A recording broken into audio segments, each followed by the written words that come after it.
a momentary thought, you know, let him get closer. Then it hit me, hell no, shoot. And I did.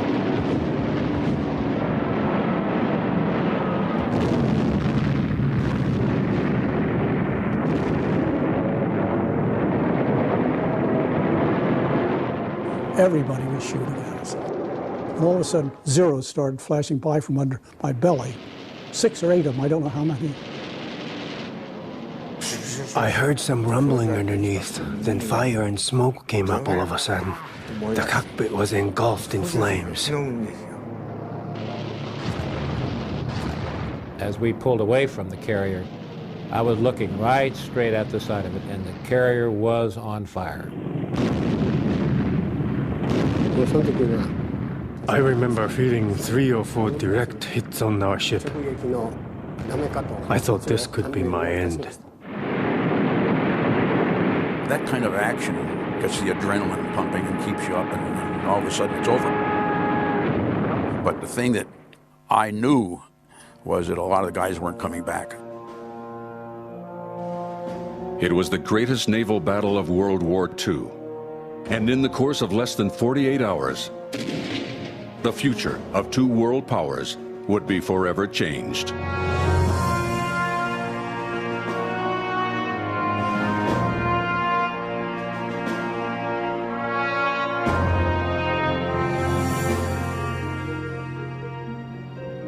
Barely more than a pinpoint in the vast Pacific Ocean, Midway Atoll is the last sentry between Asia and the Hawaiian Islands. A tiny but critically essential strategic outpost for the United States Navy. In May 1942, American forces prepare to defend this bit of land at all costs, in a battle they cannot afford to lose.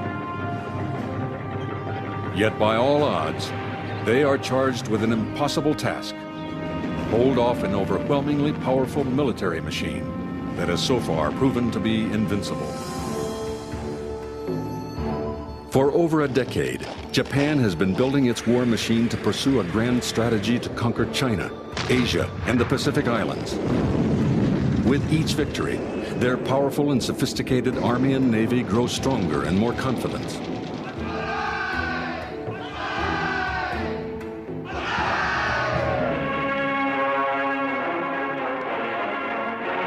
In the spring of 1940, with most of Europe overrun by Nazi Germany, Japan signs a pact with Adolf Hitler, granting the Japanese a free hand in their conquest of Asia.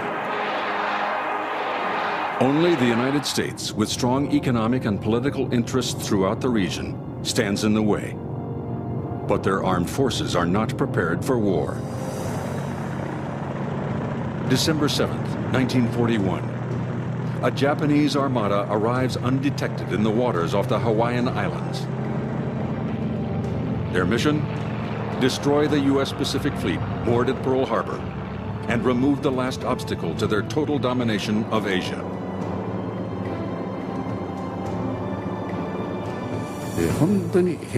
It looked so peaceful. I questioned myself if we should attack them. But at the same time, I thought we've got them.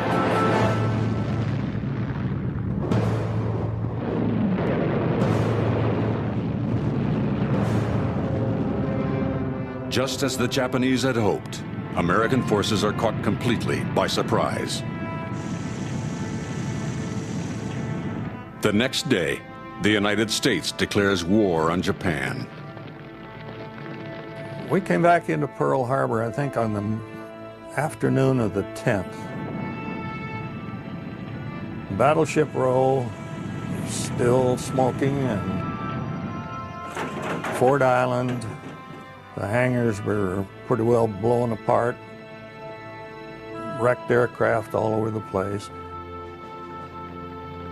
The water was pretty well covered with oil, and pretty much a scene of desolation.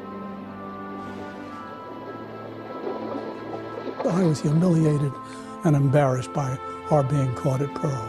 You know, I shared the feeling of responsibility that we never should have been caught that way.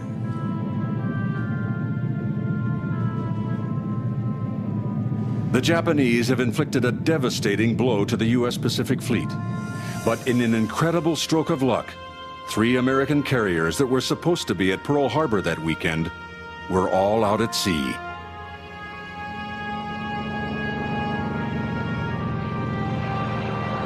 We were very fortunate on the Enterprise by not being in there because we were supposed to have been in there. And if we'd have been in there, I wouldn't be alive today. The Japanese attacked Pearl Harbor with carrier-based planes, demonstrating the crucial role aircraft carriers will play in modern warfare.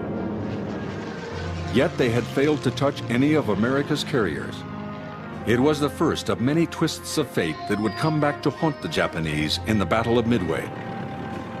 And for the young men aboard the U.S. carriers, men with no experience of war, the future of their nation now rests squarely on their shoulders.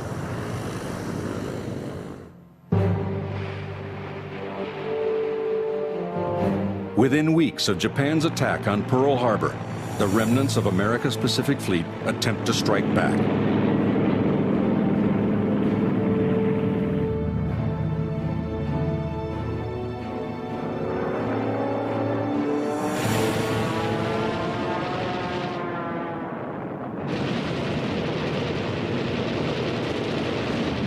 But the best they can do is harass the overpowering Japanese forces in such remote areas as the Solomon and Marshall Islands.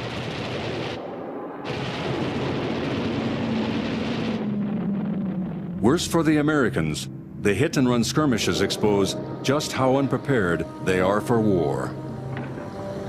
About 70% of our pilots were real green pilots right out of the States. They had very little experience. And we had to go into the Solomon Islands with people like that. The odds are stacked against the Americans.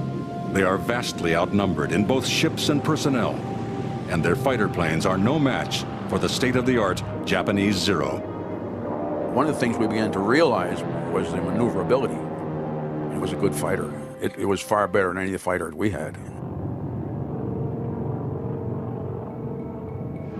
With Japan's domination of Asia nearly complete, and their navy able to strike at will throughout the Western Pacific, U.S. military leaders decide to execute a risky attempt to keep the pressure on the enemy and boost American morale during the darkest days of the war.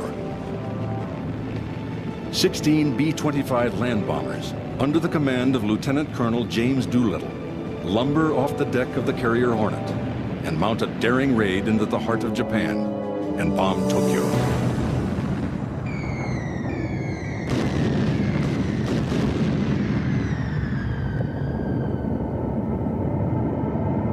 The surprise bombing electrifies the Japanese.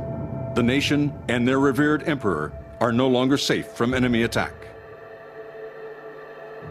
To have them bomb Tokyo, where the imperial palace is, the Navy had to do something to save face.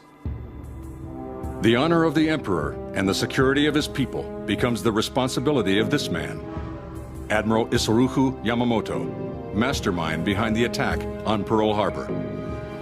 Yamamoto knows the United States is a sleeping giant, with a war potential far greater than that of Japan. Doolittle's raid convinces him now is the time to deliver a decisive blow to the carriers he missed at Pearl Harbor. He chooses tiny Midway Atoll as bait in an elaborate trap.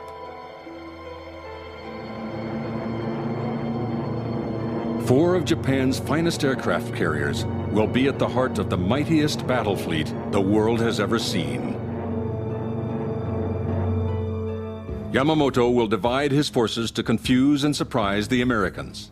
First, he will attack the Aleutian Islands, a decoy designed to split the American Pacific Fleet.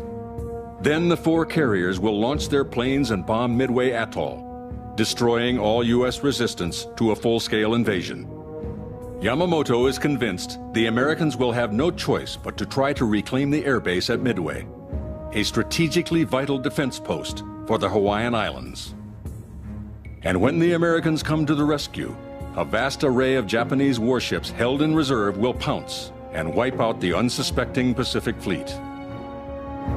It is a complex and daring strategy, and its success completely depends on catching the enemy off guard. Although Yamamoto will be deploying a massive armada of men, ships, and planes, the U.S. has a secret weapon: naval intelligence. Code breakers have succeeded in cracking portions of Japan's top-secret naval code. In April of 1942, intelligence officers report startling news to Admiral Chester Nimitz, commander of the Pacific Fleet. They believe the Japanese are planning a mammoth sea operation, using the code names AL and AF for their intended targets. But intelligence can only partially decipher the code.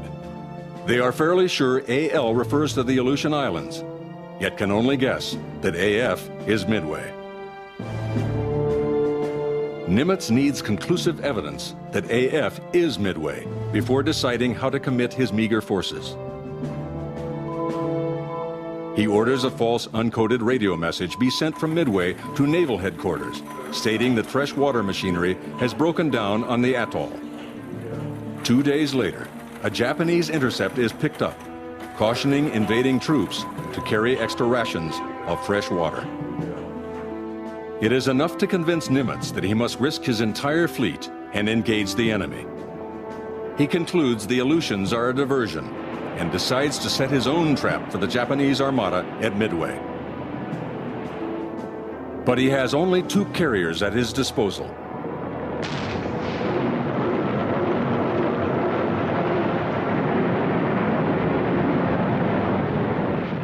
Weeks earlier, the Yorktown was severely damaged at the Battle of Coral Sea and was forced to return to Pearl Harbor for extensive repairs.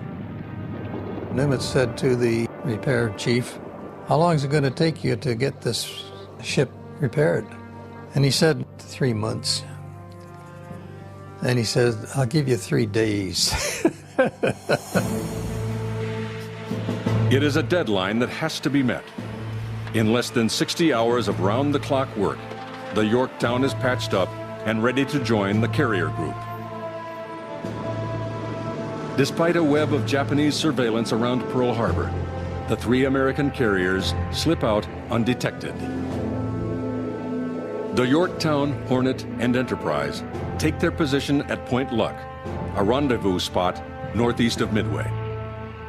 With less than 30 warships confronting more than 190 of Japan's crack naval vessels, their only hope is to launch their planes on the unsuspecting Japanese carriers before they are discovered.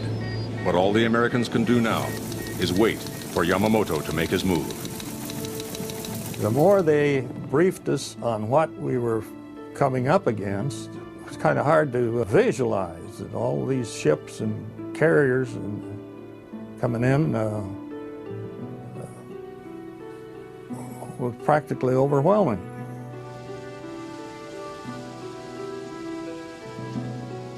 But I had a wife and daughter living in Honolulu, and I was concerned in case the Japanese kept going in again. So I addressed Admiral Spruance and I said, "Suppose they don't hit Midway, and we have all our forces out here, but go on, keep going east and hit Pearl again." And he said, "We just hope they won't." And I thought, boy, that's cold comfort. We hope they won't. On the 3rd of June, Japanese forces begin their invasion of the U.S. bases on the Aleutian Islands. It is the first confirmation that American intelligence has successfully decoded Yamamoto's intricate plan. When we began to get reports from the Aleutians that they were under attack, all of a sudden it was too good to be true. It's too good. Here we're waiting in ambush for them. We're finally going to get the revenge that I've been hungering for ever since December the 7th.